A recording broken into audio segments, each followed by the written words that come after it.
អាណិតខ្លួនណាខំស្មងត្រង់គ្រីតាត្រង់ពងងារមិនយល់ចិនស្រីនឹកឡើងខ្មាំងខ្លួនចង់ពួនឲ្យខ្សែលាភពខែណៃតាគុណ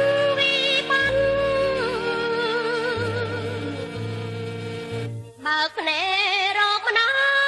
យខ្លាចសល់តែភ្នោម៉ែអើយអាសូរមេត្តាជួយកិន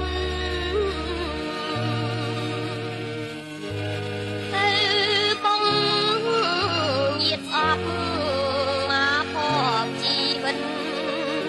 សូមម៉ែអាណិតយកកូនទៅផង